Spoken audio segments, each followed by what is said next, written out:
오늘 말씀은 한 여인이 예수님께 이 기름을 붓는 장면입니다. 성경을 우리 같이 이렇게 보시고 또 읽으신 분들 아실 텐데 성경에서는 비슷하지만 서로 다른 또 내용이 또 있어요.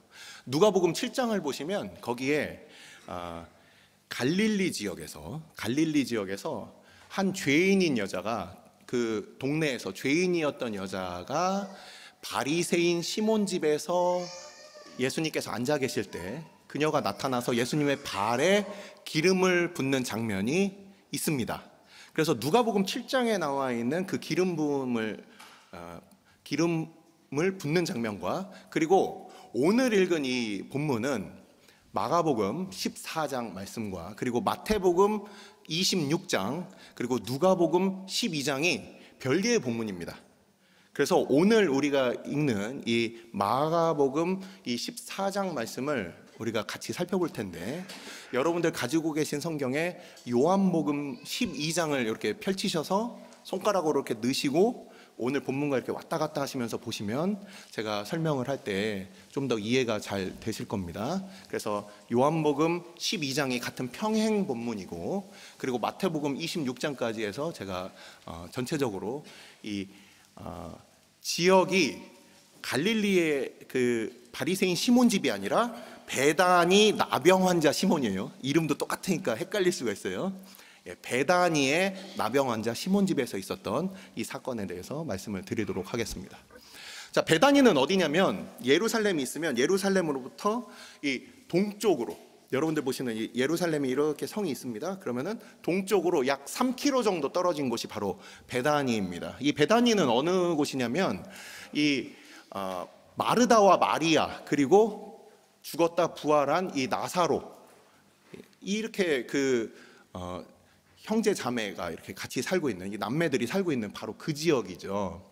그래서 우리는 요한복음 12장을 보면 이 예수님께서 이 베다니에 도착하셨을 때 이 뭔가 잔치가 있었다. 그리고 예수님과 함께 이 나사로도 죽었다 살아난, 바로 요한복음 11장에서 죽었다 살아난 이 나사로가 같이 앉아 있었다. 이렇게 우리가 보게 됩니다.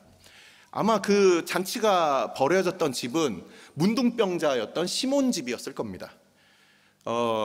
많은 사람들이 모여야 했기 때문에 아마도 좀 어느 정도 이렇게 규모가 갖춰진 곳을 빌렸던 것 같아요. 이 문둥병자 시몬도, 우리는 지금 문둥병자가 일반 사람들하고 같이 식사를 할 수가 없겠죠. 한센병 환자죠, 나병 환자. 이 사람하고 같이 식사를 할 수 없으니 아마도 예수님께서 고쳐주신 바로 그런 사람일 가능성이 높습니다. 그래서 예수님께서 나병 환자를 고치시고 그 나병 환자였던 이 시몬도 예수님이 오셨다 하는 말을 듣고 감사함으로 그가 이렇게 예수님을 초청하고 같이 그 동네 사람들이, 예수님께 감사할 사람들이 같이 이렇게 잔치를 벌이는 그런 장면으로 시작을 하는 거예요. 자, 근데 여기서 식사하실 때라고 돼 있는데, 여러분들 그 성경에도 그 각주를 여러분들 보시면 그 식사한다라는 게 우리 유대인들이 어떤 방식으로 식사하는지 다 아시죠? 이렇게 비스듬히 누워서 보통 왼쪽으로 이렇게 그 쿠션 같은 거나 아니면 이런 그 깔개를 대고 이렇게 앉고 오른손으로 이렇게 집어먹는 방식으로 이렇게 비스듬히 이렇게 누워서, 그래서 식사를 하는 겁니다. 바로 예수님께서 그렇게 나병 환자 시몬의 집에서 이런 자세로 계셨다는 거예요. 근데 여기서 한 여자가 등장을 합니다. 요한복음에서는 그 이름을 분명하게 밝히고 있습니다. 그 이름은 마리아다. 근데 이 마가복음과 마태복음에서는 특별히 이름을 굳이 밝히지 않고 있어요. 그건 이따가 마지막에 제가 말씀을 드릴게요. 한 여자라고 표현하는 여자가 이렇게 등장을 한 거예요. 그래서 매우 값진 향유다. 매우 값진 향유. 얼마나 값졌길래 매우 값지다. 이게 여러분들 마태복음과 마가복음과 요한복음을 이렇게 살펴보시면 아주 값비쌌다, 아주 값비쌌다, 이렇게 표현을 하고 있어요. 도대체 얼마나 비싸길래. 여러분들 가지고 계신 뭐 향수들 한번 생각을 해보십시오. 가지고 계신 향수들 비싼 거 생각해 보시고 이 향유가 도대체 얼마나 비싸길래 이랬을까. 자, 제가 이 4절, 5절 부분을 설명할 때 그 부분 얼마나 비싼지 말씀을 드릴게요.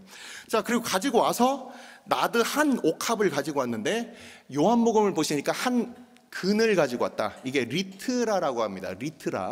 리트라라는 게 328g, 약 330g 정도가 되는데, 여기서 이제 기름하고 물 차이를 여러분들 아시죠? 기름이 물보다 비중이 약 0.7%, 0.8 정도 됩니다. 그러니까 330g 정도 되는 물은 딱 330ml겠죠. 근데 기름이 되면은 조금 더 부피가 늘어나겠죠.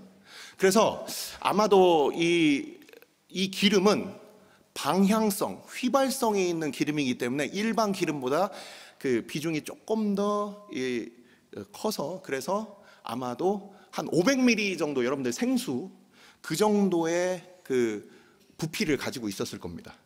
그래서 500ml 정도 되는 그 양의 그 향유를 가지고 오는데, 옥합이라고 해서 이 석회로 만든 그 밀봉된 그런 용기를 가지고 온 거예요. 그걸 가지고 와서 옥합을 깨트려서 예수님의 머리에 부었다, 이렇게 오늘 말씀이 시작하고 있는 겁니다. 자, 대략적으로 어떤 장면인지 좀 상상이 가시죠? 예수님이 잔치에 사람들이 막 몰려와 있고 제자들도 있고 시끌벅적한데, 거기에 예수님이 이렇게 식사를 하시려고 누워 있는데 한 여인이 들어와서, 그래서 아주 귀한 옥합을 예수님의 앞에서 깨트리고 머리에 붓는 장면입니다. 자, 너무나도 그 귀하고 놀라운 장면인데, 우리가 바로 다음에 있는 4절과 5절을 보면 우리의 예상과는 전혀 다른 반응들이 있습니다. 왜 그렇습니까? 어떤 사람들이 화를 내고 있습니다.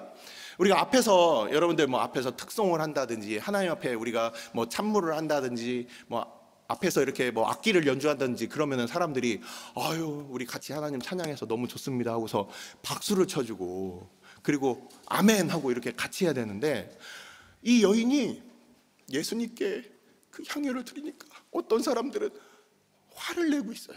도대체 왜 그럴까?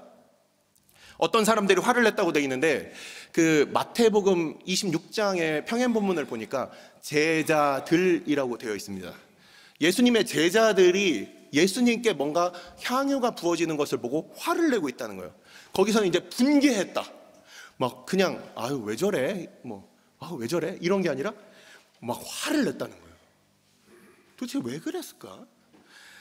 화를 내면서 뭐라고 하고 있습니까? 어찌하여 이 향유를 허비하느냐? 왜 허비하느냐?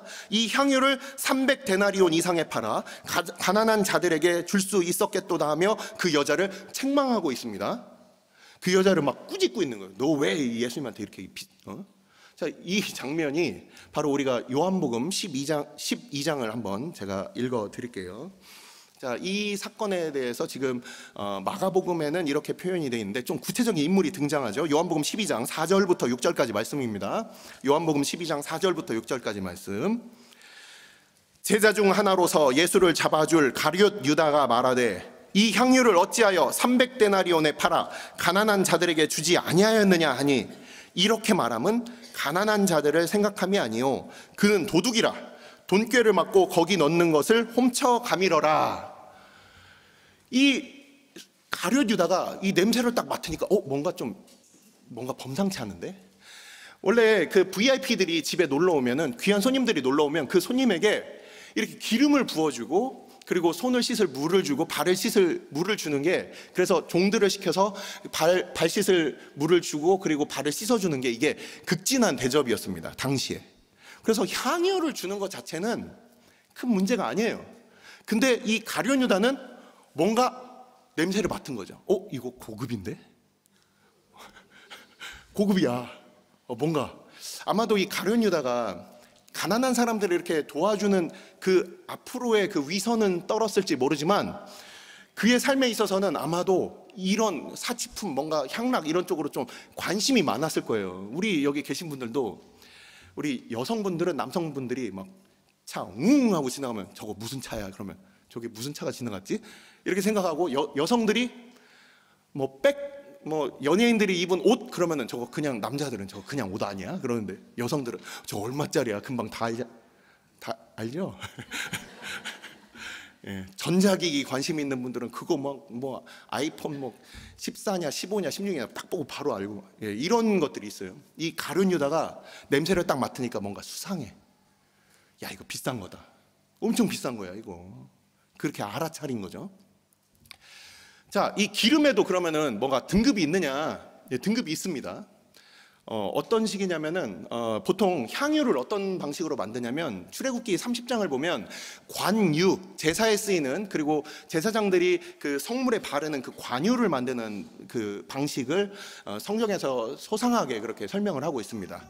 우리가 그 올리브 기름, 당시에 이제 올리브 기름을 주로 썼는데, 올리브를 따서 짜면은, 그러면은 그 딴 열매들 중에서 이제 엑스트라 버진 하는 그 가장 신선한 그런 그 오일을 이제 거두게 되는데, 그래서 오일을 이제 그 압축기로 이렇게 압착해서 이제 짜게 되면은 그럼 기름들이 쭉 내려오는데, 여기서 이제 화학을 전공하신 분들 아실 거예요. 그 석유화학 같은 경우도 그 어떻게 분해하느냐에 따라서 이제 맨 밑에 아스팔트 재료가 나오고 맨 위에 휘발유가 나오고, 이런 방식으로 이 기름도 종류에 따라서 이제 달라집니다. 올리브유를 압착해서 짜게 되면은 맨 위에 맑고 고운 기름이 나와요. 이게 최고 상등품 기름이고, 그리고 맨 밑에 찌꺼기들이 남게 되는데, 이걸 가지고서 이제 등불을 켠다든지 이런 종류로 사용을 하는 거예요. 그래서 이 올리브유 중에서도 가장 좋은 기름을 가지고 거기에다가 출애굽기 30장을 보면은 거기에 뭐 계피 또는 뭐 육개 또는 이 모략, 이런 종류들을 이제 그 기름에다 넣는 겁니다. 모략과 유향이라고 예수님께서 받으셨던 그 처음 탄생하셨을 때 받았던 그 선물이 어떤 종류냐면, 나무를, 유향나무 또는 모략나무의 껍데기를 벗겨놓고 거기에다가 그 이렇게 상처를 내면은 거기서 이제 나무의 진액이 나옵니다. 나무진.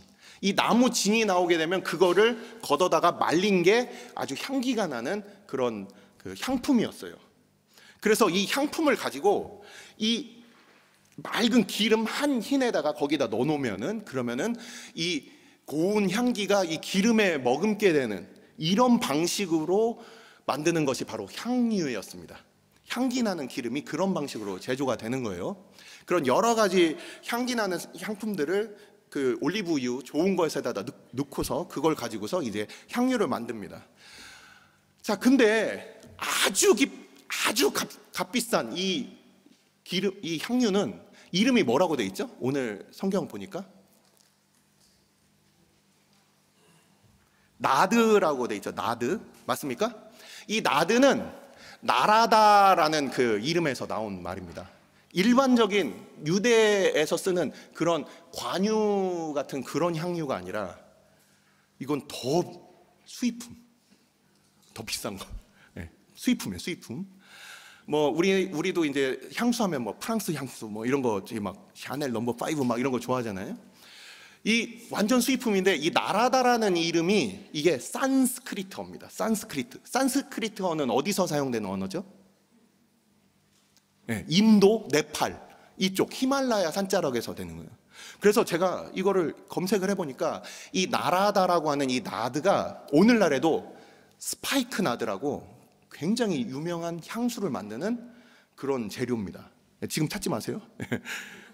스파이크 나드라고, 이 향 재료가 저기 그 멀리, 지금 예루살렘에 지금 옆에 있는 베다니 동네인데, 멀리 그 동쪽으로 가서 이 인도 네팔에 있는 그 나무 뿌리와 줄기를 가지고 그걸 말려 가지고 어떤 방식으로 추출하냐면, 그냥 기름에 퐁당 담가 놓는 방식이 아니에요.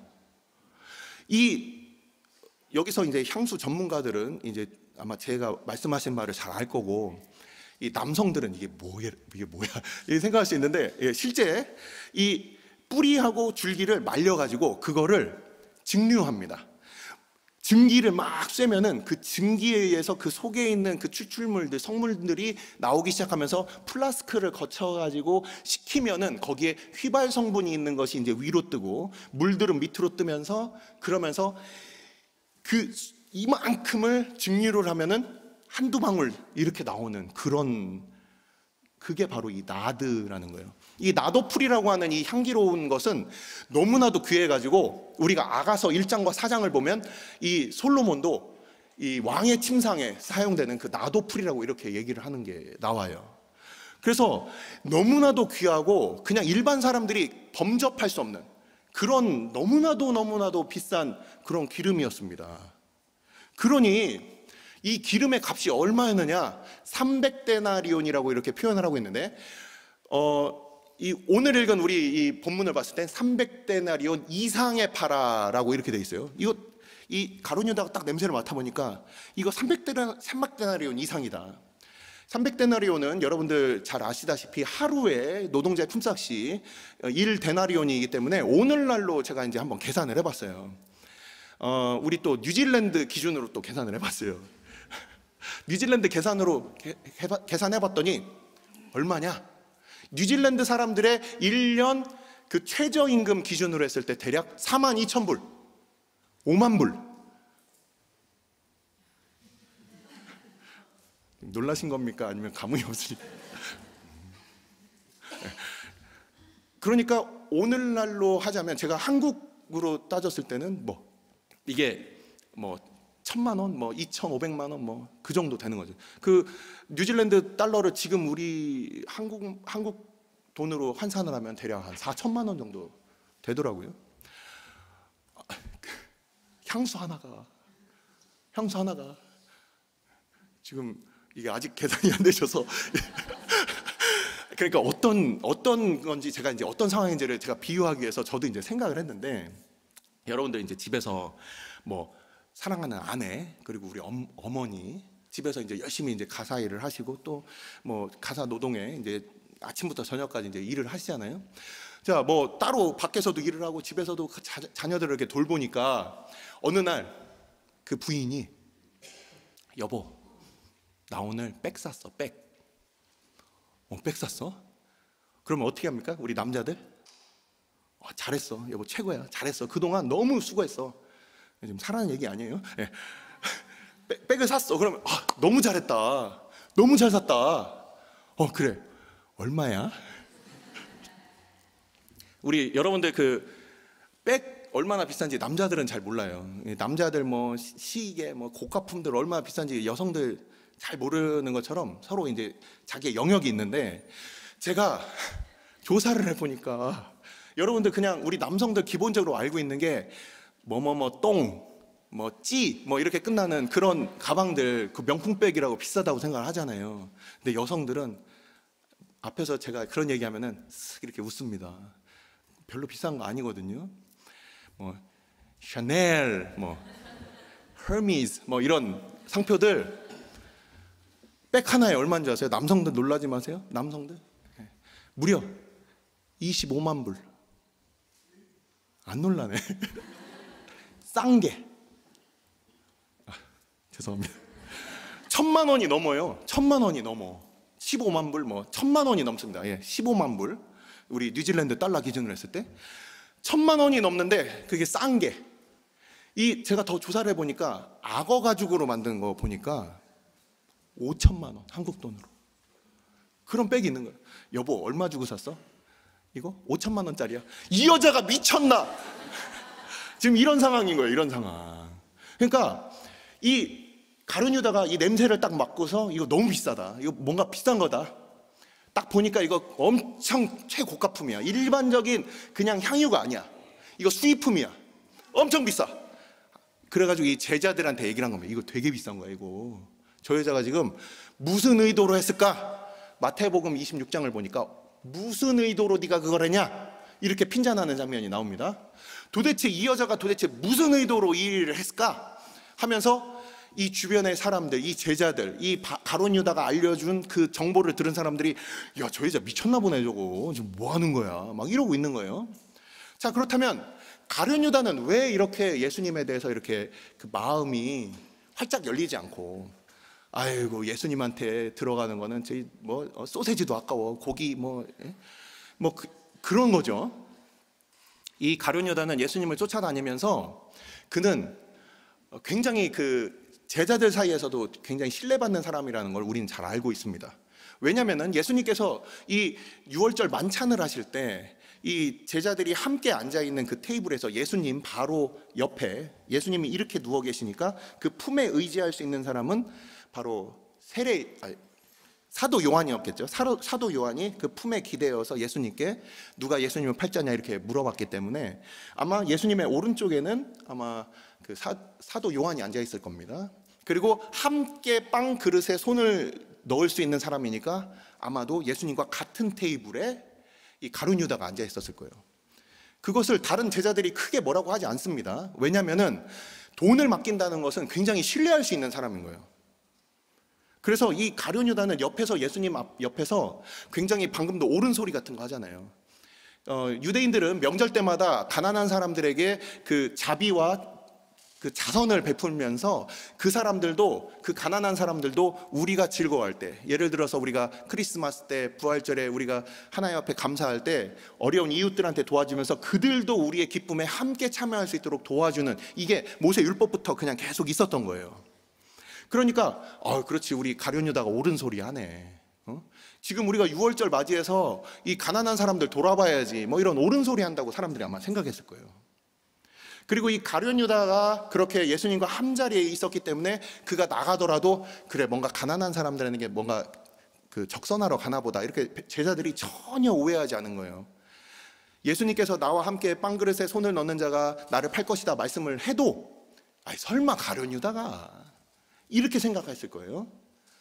그렇지만 이 가룟 유다는 겉으로 보이는 그 위선적인 모습, 그 예수님을 배신의 키스로 파는 그 가룟 유다는 철저히 자기를 숨기면서 예수님을 예수님을 향해서 그의 계산기를 두드려 보는 겁니다.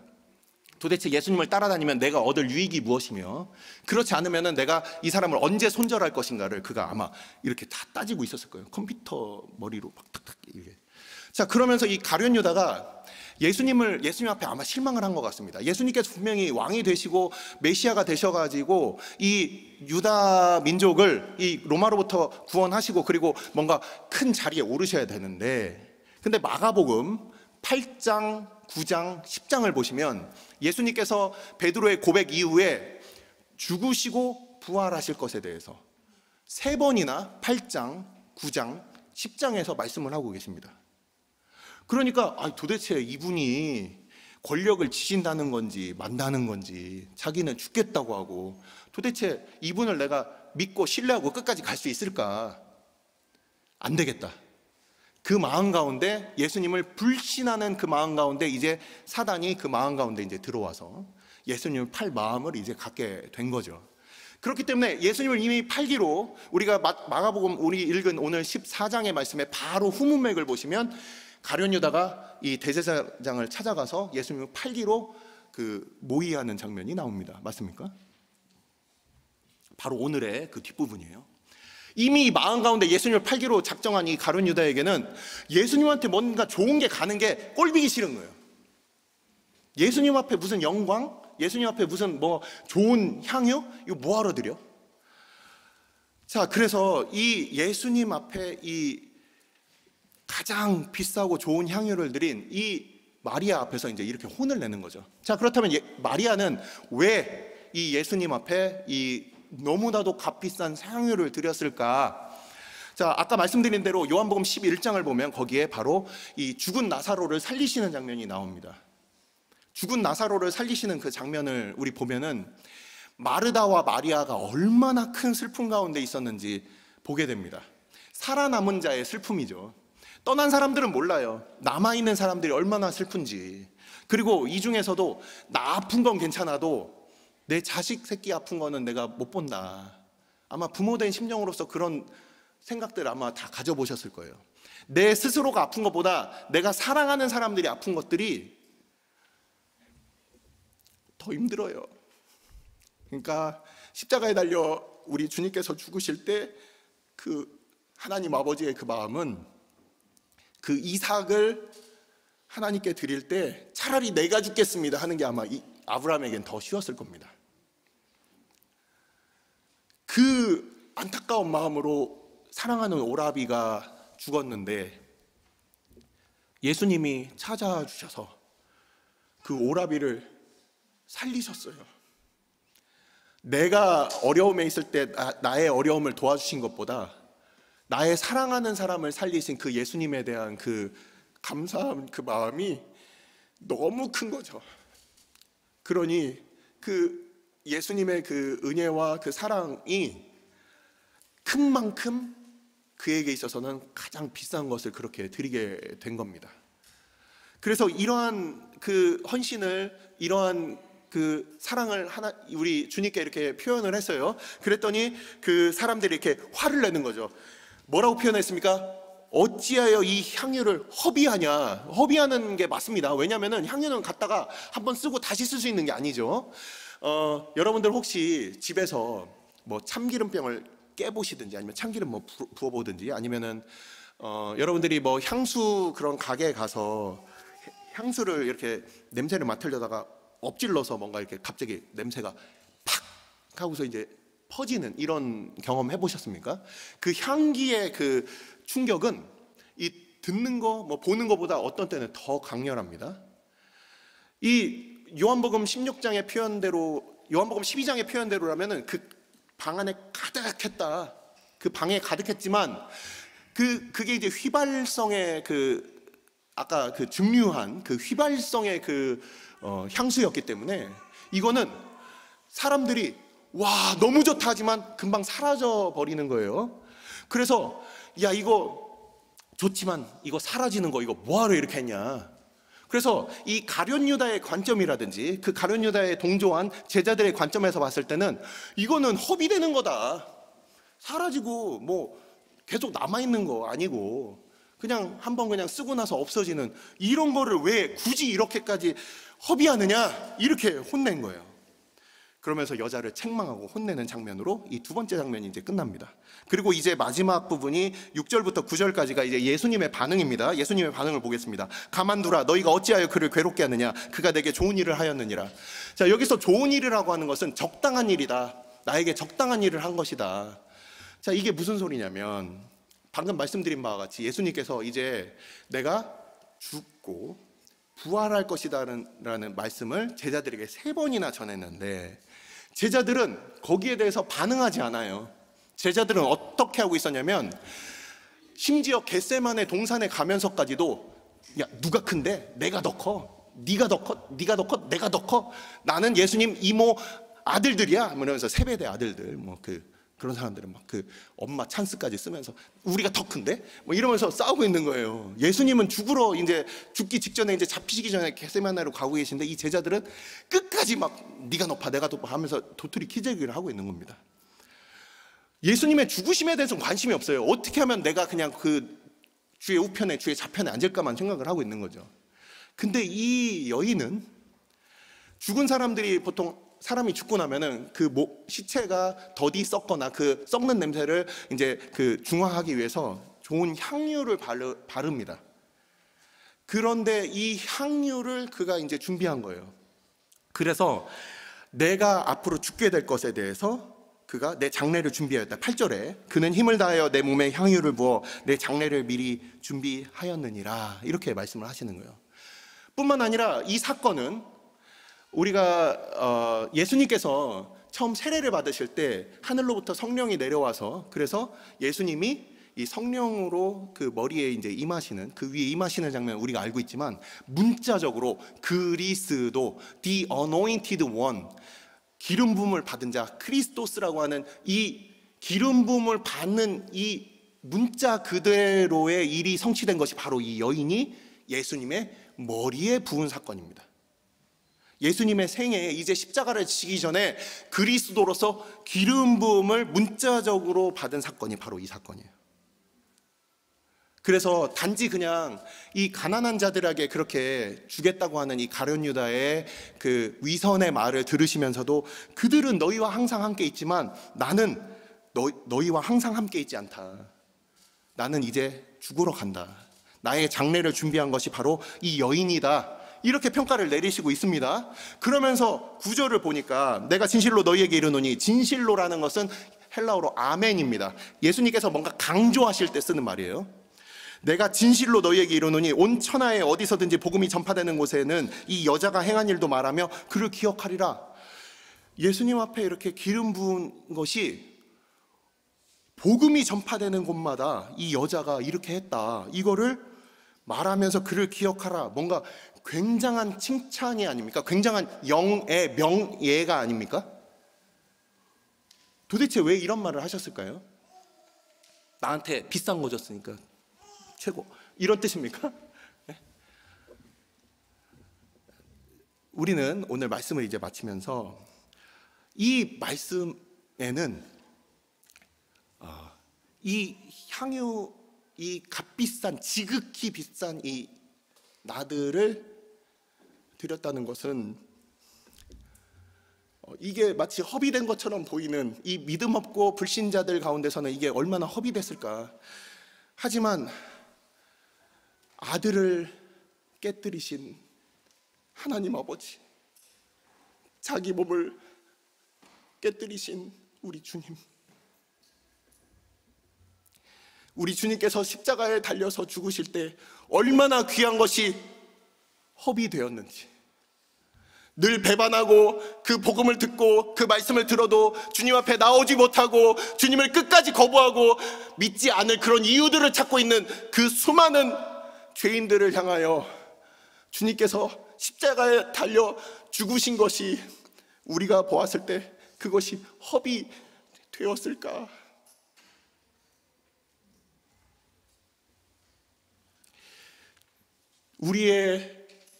우리가 뭔가 구원받을 만한 어떤 자격이 있고 뭔가 아름다운 것이 있어서 온 세상 다 가져도 갚을 수 없는 그 귀한 것이 드려질 만한 그런 가치가 있었을까? 주님께서 우리를 위하여 십자가를 지셨다는 것은 이 영원하지 않은 것, 이 유한한 것을 위하여 무한한 것이 버려졌다는 거예요. 우리가 그만한 자격이 있습니까? 근데 주님께서는 그 세상의 하나님이시며 모든 권세를 가지신 우리 주님께서 그 모든 것을 다 버리고 이 땅에 오실 만한 그런 가치가 있는 사람들이냐, 이 말씀입니다. 주님께서 그 모든 것들을 다 버리고 마치 허비하시는 것처럼, 들어도 뭐 복음을 못 들은 게 아니라 이미 들었는데도 관심 없고 그렇게 나아가지 못하는 수많은 우리의 죄인들을 위해서 주님께서 이 땅에 오셨음을 우리는 이 여인이 이 향유 옥합을 깨뜨려서 그 향기가 가득한 것을 보면서 우리 주님께서 십자가에 달려 죽으신 그 사건이 우리는 생각이 되는 거예요. 뿐만 아니라 이 복음이 전파되는 곳마다 우리가 이 방식들이 사용되고 있습니다. 제가 사역명으로 사용하고 있는 것이 원두인데, 원두라는 선교사가 바로 조선에 처음으로 왔던 언더우드 연희전문대와 그 세브란스 병원, 나중에 이제 연세대학교가 거기서 나오게 되죠. 그런 이 땅에 왔던 그 조선의 그 선교사가 있었습니다. 1884년에 언더우드가 4월 5일 이제 그 안개 낀 제물포항에 이제 도착했다고 그렇게 사가들은 그렇게 적어 놓았는데, 이 언더우드 선교사가 그 뉴욕대를 졸업을 하고 원래 이제 인도로 가기로 딱 결정이 다 돼 있었어요. 인도로 가기로 딱 결정이 돼 있었습니다. 인도로 가서 이제 인도에 있는 그 복음이 필요한 곳에 이제 전하려고 했는데, 다 계획을 세워놓고 그가 접한 소식이 조선 땅에 교회가 없다, 조선 땅에 갈 선교사가 필요하다, 그 얘기를 듣고 그냥 자기의 모든 것들을 다 버리고 다 계획을 취소하고 조선 땅에 도착을 한 겁니다. 그가 조선 땅에 도착했을 때가 20대 중반이었어요. 그의 그 청춘과 그의 일생이 과연 허비했을까? 지금도 복음의 현장에서 우리가 뭐 선교사뿐만 아니라, 다만 선교사뿐만 아니라 우리가 그 믿지 않는 우리의 친구들을 우리가 한 번 더 참아주고 그리고 그들에게 그 복음을 전하기 위해서 그들을 위해서 기도하고, 그리고 그들을 위해서 우리의 그 겸손한 자세로 그들에게 밥 한 번 더 사주면서 그들에게 복음을 한번 전하기 위해서 그렇게 수고하고 노력하는 그 사람들, 그리고 주의 몸된 교회이기 때문에 아침부터 저녁까지 나와서 아무도 보지 않아도 의자 줄 맞추고, 그리고 주보 나눠주고, 그리고 식당에서 묵묵히 봉사하는 주의 백성들, 우리가 주님의 몸된 교회이기 때문에 우리가 서로 섬기면서, 그러면서 누가 월급을 주는 것도 아니고 누군가 알아주는 것도 아니지만, 하지만 그렇게 묵묵히 섬기며 기도하며 그렇게 우리 주님께 드리는 나의 향유 옥합이 되도록 그렇게 드리는 그 수많은 그 시간들, 이 모든 것들이 다 우리는 허비했을까? 주님께서 이 땅 가운데 오셔서 하셨던 그 일들, 우리가 그것을 알고 감사함으로 우리가 그것을 그저 따라갈 뿐이지, 우리 같은 사람들을 위해서 주님께서 먼저 바치신 것에 우리가 그것을 발끝에도 우리가 쫓아갈 수가 없는 거죠. 주님께서는 이러한 방식들로 주님의 몸된 교회를 세워나가시며 그 복음을 증거하는데 이렇게 사용하고 계시는 겁니다. 수많은 백성들이 그렇게 살고 있어요. 뭐 그냥 교회 일주일에 한 번만 와서 우리가 가게 되면은 주님께 뭔가 드리는 것들이 아까운데, 이거 아까운데 이거 어떻게 드리지? 이렇게 생각하실 수도 있습니다. 근데 그런 분들 억지로 쥐어짤 필요 없어요. 그런 분들은 이렇게 기도하시면 돼요. 주님, 내가 주님 사랑 더 깊게 알기를 원합니다. 우리가 억지로 짜서 나오는 게 아니에요. 제가 막 억지로 누가 시켜서 선교지에 가는 게 아닙니다. 우리가 그 받은 사랑의 크기와 깊이와 무게만큼 우리가 하나님 앞에 우리가 그것을 쫓아서 조금 드릴 수 있는 거예요. 그렇게 드리는 겁니다. 바로 복음이 지금도 전파되는 수많은 곳에서 이런 일들이 있습니다. 우리는 그냥 가까운 곳에서 그래도 내가 복음을 위해서 살고 내가 교회 공동체 안에서 사는 동안에는 잘 모를 수 있지만, 지금도 그 복음이 전파되는 곳들을 보면, 제가 이렇게 추방당해서 중국의 그 이제 공안들, 그리고 그 안기부에서 이제 저희를 이렇게 딱 찾아내서, 그래서 이제 저희는 이제 추방을 당했어요. 근데 여전히 남아 계신 분들이 있어요.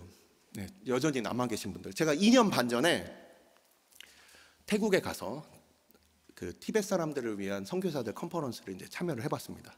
그동안 참여를 못하고 있다가 보안 문제 때문에 이제 쫓겨났기 때문에 이제 처음으로 참석을 했는데, 여전히 그 중국 안에서 핍박받으면서 이름도 가명 쓰면서 그러면서 사역하시는 그 선교사님들을 만났습니다. 저랑 지역은 달랐지만 그 티베트 사람들을 위해서 그렇게 묵묵히 수고하는 그 선교사님들을 보면서, 그들이 이제 우리는 헤어지고 저는 이제 한국으로 다시 돌아왔고, 그분들은 이제 그 전화도 못하고 마음껏 이렇게 모여서 찬양도 못하고 숨어서 자기를 부인하는 그 자리로 그들이 묵묵히 돌아가는 것을 보면서,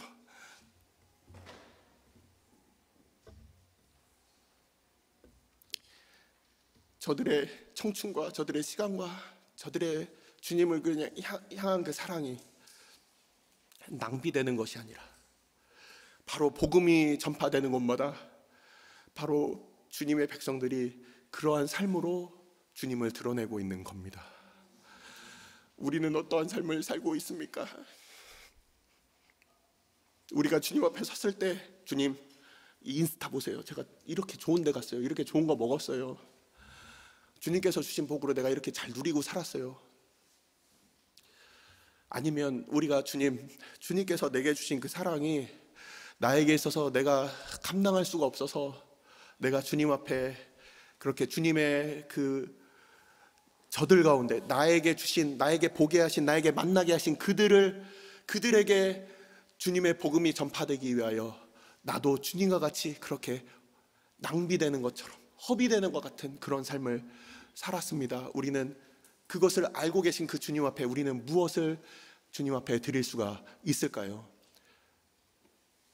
주님께서는 자기의 몸을 그렇게 허비하심으로, 우리 하늘 아버지께서는 자기의 아들을 그렇게 주심으로 주께서 우리를 향하신 그 사랑이 얼마나 컸는지 그것을 이렇게 보여주고 계시는 것입니다. 기도하시겠습니다.